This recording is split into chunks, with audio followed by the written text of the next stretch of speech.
भूगोल सामान्य ज्ञान प्रमुख तथ्य पृथ्वी। ठीक, पृथ्वी की आकृति क्या है? पृथ्वी की आकृति गोलाव, जिसको जियोड कहते हैं। ठीक है, गोलाव इंग्लिश में क्या कहेंगे? जियोड। ठीक है,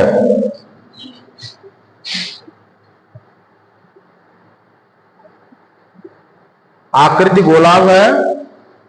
और पृथ्वी की घूर्णन गति कितना है? घूर्णन गति परिक्रमण।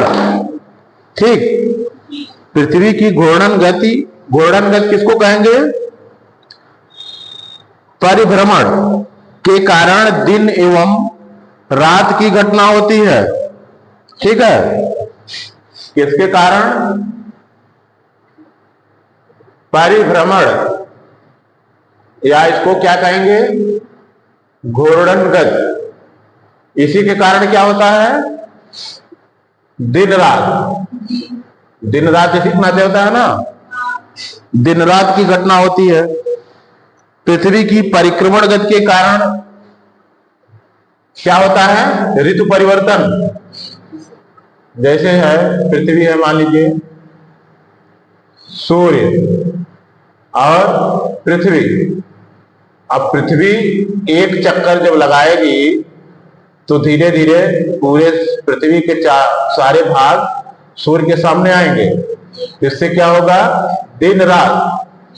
अब जब ऐसे भी चक्कर लगाएगी, परिक्रमा करेगी, तो कभी दूरी होगी, कभी नजदीकियां होंगी। साथ ही जो 23.5 अंश झुकाव है ना, 23.5 अंश झुकाव। तो ये जो परिक्रमा है और ये झुकाव, इन दोनों के कारण क्या होगा? ऋतु परिवर्तन।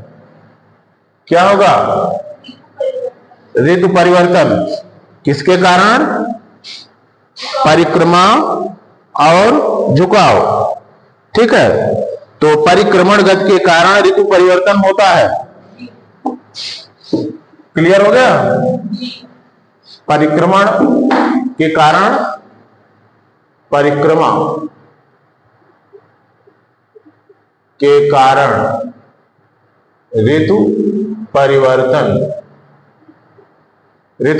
होता है। और क्या है? नक्षत्र दिवस का मान कितना होता है?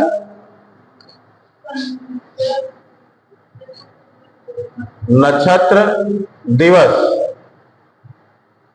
दिवस का मान कितना होता है? 23 घंटा 56 मिनट तथा 099 सेकंड।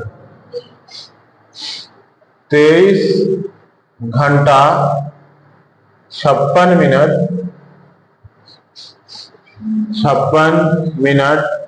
099 सेकंड।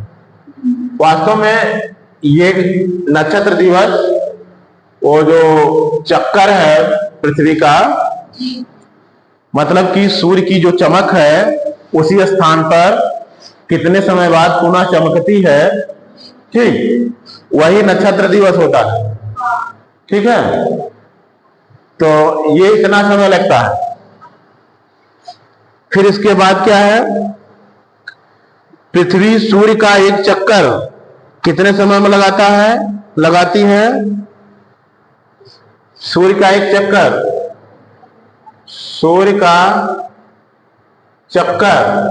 कितने समय में लगाएगी?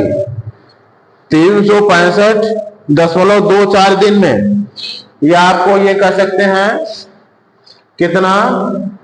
365 दिन और 6 घंटा। कितना?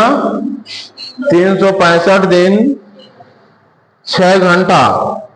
ठीक है, या इसको थोड़ा सा और क्लियर में लिखेंगे तो 365 दिन 5 घंटा 48 मिनट। ठीक, ये हो गया सूर्य का चक्कर। पृथ्वी के नीचे जाने पर प्रति 32 किलोमीटर की गहराई पर, जब हम मान लीजिए पृथ्वी है, यहां पर अगर एक होल कर दिया जाए तो इसके नीचे अगर जाते हैं तो प्रति 32 मीटर, कितना, 32 किलोमीटर की गहराई पर 1 सेंटीग्रेड तापमान बढ़ जाता है। ठीक है, 32 किलोमीटर की गहराई पर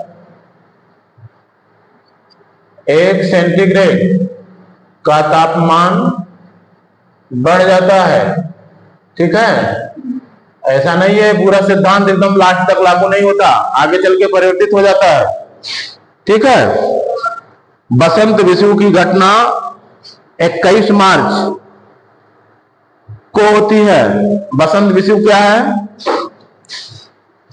वसंत विषुव क्या है?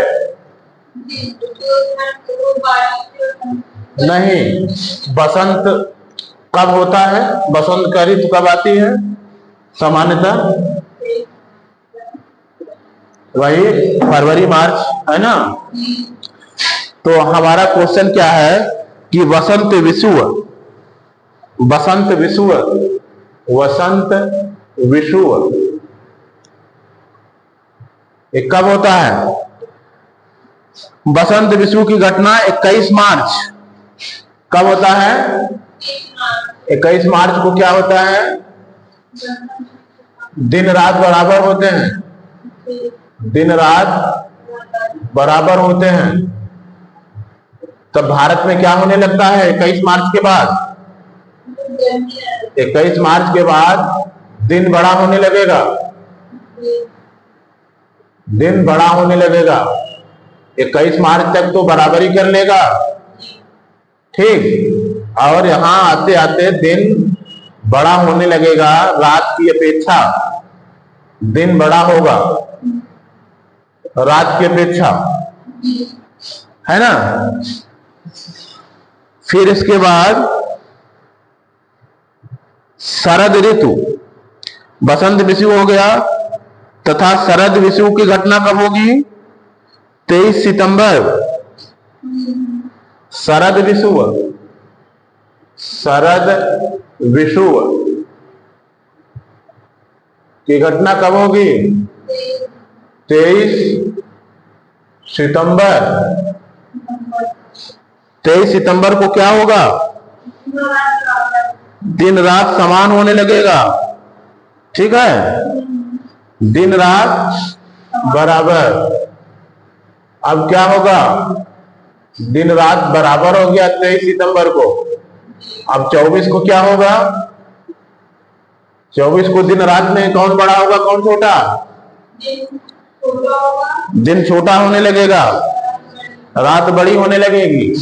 दिन, यहां से दिन छोटा होने लगेगा, दिन छोटा। ठीक है, अब वहां बड़ा होते होते आया था, यहां से दिन छोटा होने लगा। ठीक है, सूर्य ग्रहण की घटना सदैव अमावस्या को होती है, तो आपको पता ही है। सूर्य ग्रहण कब होता है? अमावस्या। ठीक, सूर्य ग्रहण हमेशा अमावस्या को होती है, और सूर्य ग्रहण की घटना में पृथ्वी और सूर्य के बीच चंद्रमा आ जाता है, ये तो पता ही है। पृथ्वी सूर्य के बीच जब चंद्रमा आ जाएगा तब क्या होगा? सूर्य ग्रहण होगा। तो क्या प्रत्येक अमावस्या को सूर्य ग्रहण होता है? प्रत्येक अमावस्या को एग्जैक्ट चंद्रमा सामने नहीं आता, इसलिए प्रत्येक को नहीं होता है।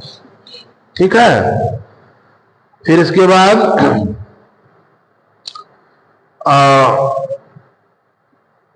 इसके बाद क्या होता है?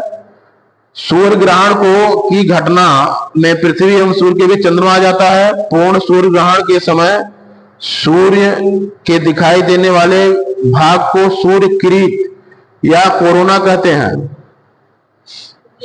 जब पूर्ण सूर्य ग्रहण होता है,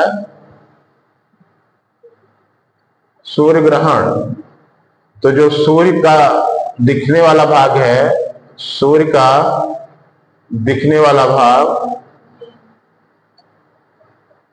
उसे सूर्य किरीट या कोरोना कहते हैं। कोरोना, ठीक, सूर्य किरीट या कोरोना कहते हैं। एक वर्ष में न्यूनतम 2 और अधिकतम 7 ग्रहण हो सकते हैं। एक वर्ष में न्यूनतम 2 और अधिकतम 7 ग्रहण हो सकते हैं। एक वर्ष में न्यूनतम 2 और अधिकतम 7 ग्रहण हो सकते हैं। ठीक है, न्यूनतम 2 और अधिकतम 7 ग्रहण हो सकते हैं। चंद्र ग्रहण की घटना सूर्य एवं पृथ्वी के बीच, सूर्य एवं चंद्रमा के बीच पृथ्वी आ जाने के कारण होती है। ये तो आपको पता ही है। चंद्र ग्रहण कैसे होगा? सूर्य, चंद्रमा, है ना, यहां पृथ्वी होगी, पृथ्वी। आप देखिए, अब चंद्रमा ऐसे होते होते जब यहां पहुंच जाएगा, तब सूर्य के विपरीत हो गया ना, बीच में पृथ्वी आ गई, तो क्या होगा? चंद्र ग्रहण। ठीक, ये चंद्र ग्रहण की स्थिति है, इसको कहते हैं चंद्र ग्रहण। चंद्र ग्रहण सदैव पूर्णिमा को होता है। चंद्र ग्रहण कब होगा? पूर्णिमा को, लेकिन प्रत्येक पूर्णिमा को नहीं। ठीक, प्रत्येक पूर्णिमा को नहीं, क्योंकि ये स्थिति जो क्रिएट होती है वो प्रत्येक पूर्णिमा को ऐसी स्थिति नहीं हो पाती, कुछ अंतर होता है। ठीक, फिर ग्लोब पर पश्चिम से पूर्व की ओर खींची गई काल्पनिक रेखाओं को अक्षांश कहते हैं। मान लीजिए पृथ्वी है ना, ये ध्रुव है, उत्तरी ध्रुव और ये दक्षिणी ध्रुव। ठीक, अब ये एक विषुवत रेखा है ना, ऐसे ही काल्पनिक रेखाएं हैं। ये सब क्या है? काल्पनिक रेखाएं चारों तरफ होती है, चारों तरफ राउंड मारते हुए। ठीक, ये राउंड मारते हुए रेखाएं हैं चारों तरफ। तो ये क्या है? अक्षांश है, अक्षांश। ठीक है, और ध्रुवों से होती हुई कुछ रेखाएं निकलती हैं उत्तर दक्षिण में, ध्रुवों से होती हुई। ये सारी रेखाएं ध्रुवों से होती हुई निकलेंगी। ये क्या है? ये है देशांतर। ठीक, ये देशांतर है ना। तो ग्लोब से पश्चिम से पूर्व को की ओर खींची गई काल्पनिक रेखाओं को अक्षांश कहते हैं। अक्षांश रेखाओं की संख्या 180 अंश होती है। संख्या 180 होती है। 180 कितनी रेखाएं होंगी अक्षांश की? अक्षांश रेखाएं 180 होंगी ना, क्योंकि ये यहां से जब नापा जाएगा 1 अंश 2 अंश ऐसे करके होता है ना, तो वो 180 तक बनेंगे। 90 इधर, 90 इधर। ठीक, तो 180 अंश, 180 रेखाएं कुल होंगी। प्रति 1 डिग्री की अक्षांशीय दूरी लगभग 111 किलोमीटर होती है। प्रति 1 डिग्री की अक्षांशीय दूरी 111 किलोमीटर होती है। ठीक, 111 किलोमीटर होती है। 0 अंश अक्षांश रेखा को भूमध्य रेखा भी कहते हैं।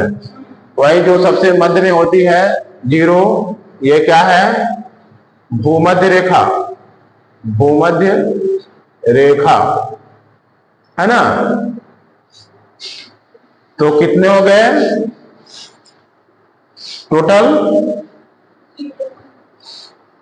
बढ़ जाएगा ना। तो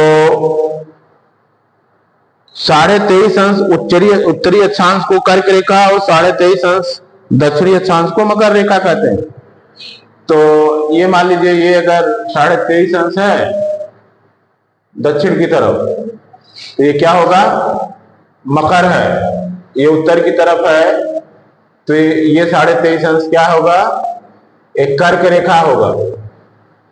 कर्क रेखा उत्तर की तरफ 23.5 अंश और दक्षिण की तरफ मकर रेखा होगा। ठीक है, मकर रेखा होगा। पृथ्वी दो अक्षांशों के मध्य दूरी को, पृथ्वी पर दो अक्षांशों के मध्य कोणीय दूरी को देशांतर कहते हैं। ठीक, दो देशांतर रेखाओं के बीच की दूरी को गोले नाम से जानी जाती है। 0 अंश देशांतर ग्रीनविच रेखा को पृथ्वी की मानक समय रेखा माना जाता है। जैसा कि आपको हमने बताया कि ये सब देशांतर रेखाएं हैं। तो यहाँ पर लंदन के ग्रीनविच नामक स्थान से एक रेखा गुजरेगी जिसको 0 अंश देशांतर, 0 अंश देशांतर कहा जाता है। ये 0 अंश देशांतर से ही मानक समय लिया जाता है, मानक समय, है ना। और यहीं से कम और ज्यादा समय निकाला जाता है कि ग्रीनविच मानक समय से कहाँ का समय कितने घंटे कम है या कितने घंटे ज्यादा है। ठीक है, ये मानक समय रेखा इसी को कहा जाता है। पृथ्वी 4 मिनट में एक देशांतर की दूरी तय करती है घूर्णन गति में। कितने में? 4 मिनट में एक देशांतर।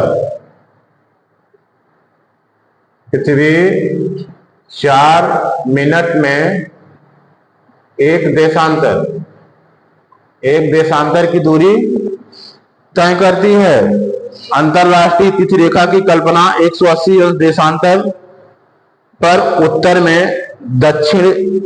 उत्तर से दक्षिण की गई है। इस रेखा के पूर्व पश्चिम में एक दिन का अंतर माना जाता है। देखिए, 180 अंश, मान लीजिए ये 180 अंश देशांतर है, ठीक, और ये 0 अंश देशांतर है। ठीक, अब 180 अंश से ये और 180 अंश से ये, ठीक, तो ये क्या है? ये पूरब है, पूर्व। ये क्या है? ये पश्चिम है।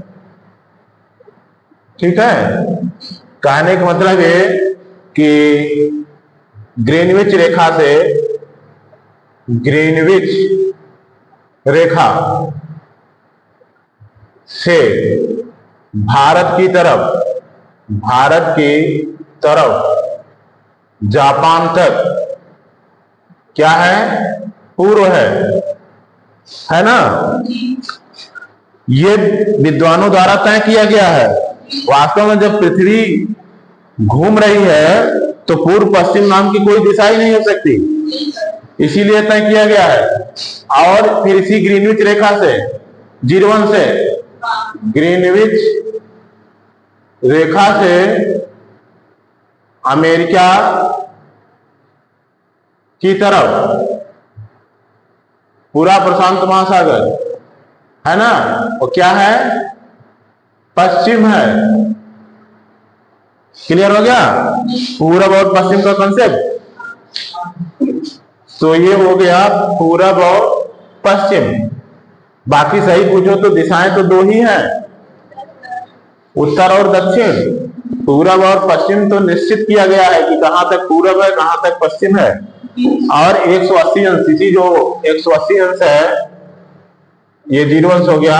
मान लीजिए यहां से 180 अंश है, तो 180 अंश, तो यही अंतरराष्ट्रीय क्या है? अंतरराष्ट्रीय तिथि रेखा तिथि रेखा, यहां से दिन बदलता है, ठीक है, अंतरराष्ट्रीय तिथि रेखा। और फिर इसके बाद हम स्थल मंडल पर थोड़ा पढ़ते हैं। स्थल मंडल, स्थल मंडल क्या है? पृथ्वी की आंतरिक संरचना को क्रमशः क्रस्ट, मेंटल एवं कोर 3 नामों से जानते हैं, है ना। क्रस्ट,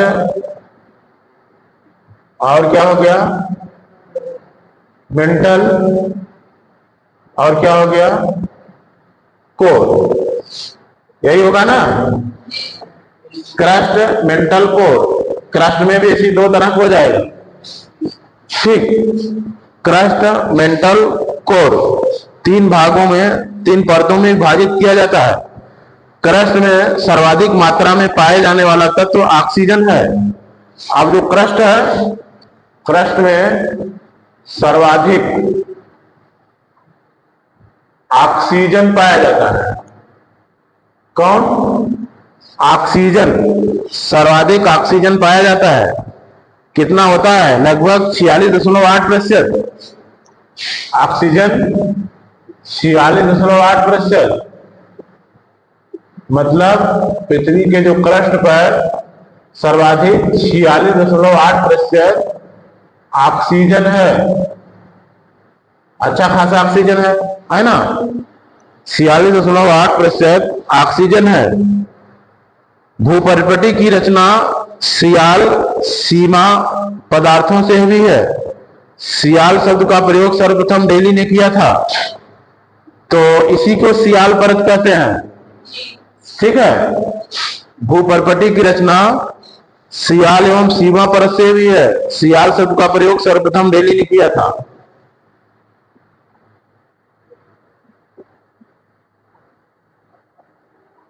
इससे सियाल और सीमा परत, सीमा परत से हुई है, ठीक है। तो सियाल शब्द का प्रयोग किसने किया था? डेली ने। डेली ने सर्वप्रथम सियाल शब्द का प्रयोग किया था। संपूर्ण पृथ्वी पर लोहा सर्वाधिक है, जो 35% मात्रा में पाया जाता है। अगर पूरी पृथ्वी की बात किया जाए तो, ना कि केवल भूपरिपटी की, पूरी पृथ्वी की बात किया जाए तो क्या है? लोहा। या फिर पूरी पृथ्वी की बात किया जाए तो लोहा कितना है? कितना है? पूरे पृथ्वी में लोहा सर्वाधिक 35% पाया जाता है। लोहा 35%। भूपरिपटी पर ऑक्सीजन था ना, और पूरी पृथ्वी पर लोहा। पृथ्वी पर 17.2 भाग में जलमंडल और 29.8 भाग में स्थल मंडल है, ठीक। जलमंडल कितने भाग में है? पृथ्वी पर जलमंडल, जलमंडल कितना है? 70.2 भाग। यही है ना। मतलब पूरा जल, जो सतह पर पृथ्वी का जल है, वो 70.2 भाग को कवर किया है। 29.8 भाग स्थल मंडल को कवर किया है। स्थल मंडल कितना? 29.8 भाग। ये क्या है? स्थल मंडल, ठीक है। 29.8 भाग स्थल मंडल। बनावट प्रक्रिया के आधार पर चट्टानों को 3 भागों में बांटा गया है: आग्नेय चट्टानें, अवसादी चट्टानें और रूपांतरित चट्टानें। ये जो पूरी पृथ्वी का निर्माण हुआ है, पृथ्वी का निर्माण किससे हुआ है? आग्नेय चट्टानों से, और किससे? अवसादी चट्टानों से, अवसादी चट्टानों से। अगला क्या है?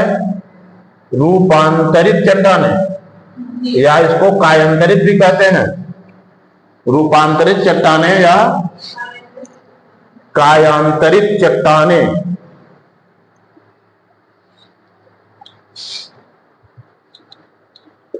रूपांतरित चट्टानें या कायांतरित चट्टानें।